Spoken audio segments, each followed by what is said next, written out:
श्री वामन भगवान की जय। सभी भाई बहनों व माताओं को राम राम।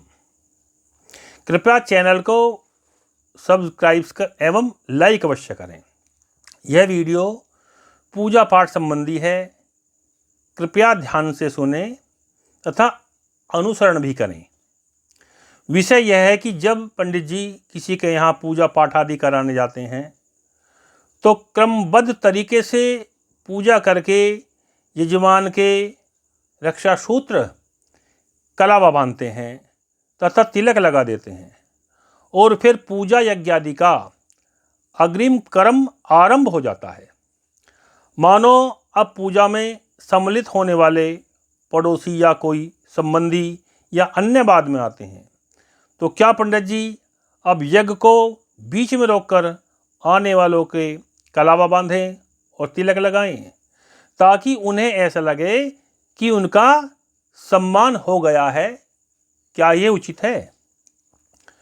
फिर बीच में आने वाले या आरती से पहले आने वाले सभी मनुष्य पंडित जी की आज्ञा के बिना अपने तरीके से उल्टी सीधी 5-7 या अधिक आहुतियाँ डालकर स्वयं ही खड़े हो जाते हैं और माताएं तो अधिकतर नंगे सिर ऐसा करती ही हैं।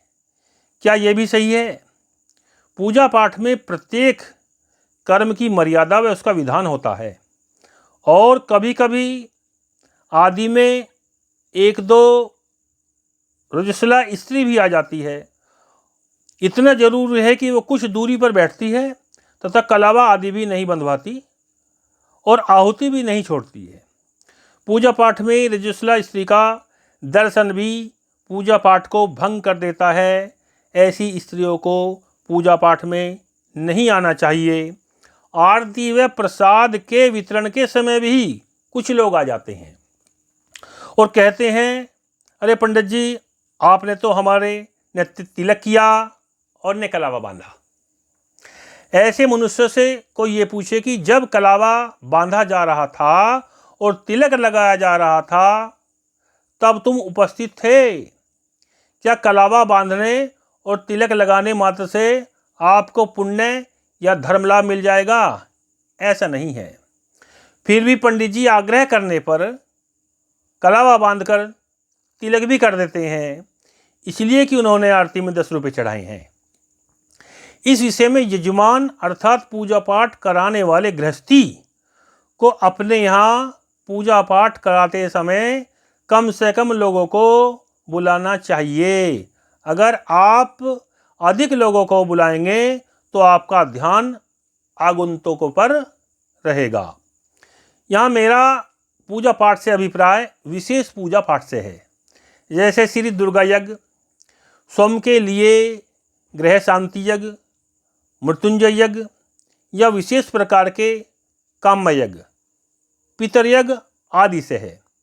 विशेष बात यह है कि दुर्गा यज्ञ में यज्ञ की आहुतियों की संख्या निर्धारित होती है, इसलिए किसी अन्य से यजमान के अतिरिक्त आहुतियाँ न छुड़वाएं।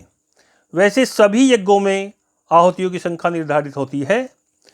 कुछ पंडित जी महाराजों ने तो एक नया प्रचलन और चला दिया है, जैसे यज्ञ आरंभ होने पर सबको अलग अलग पात्रों में सामग्री देकर चाहे खाने वाले दोनों में या किसी खाली पात्र में आहुति छुड़वाते रहते हैं और फिर यज्ञ के अंत में सब सामग्री एक साथ यज्ञ में छुड़वा देते हैं।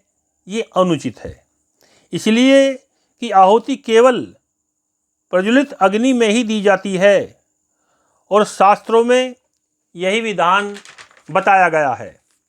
अब रही कलावा बंधवाने की बात। कलावा सब पंडितों से नहीं बंधवाना चाहिए। कलावा बांधने मात्र से पूजा में आना सफल नहीं है।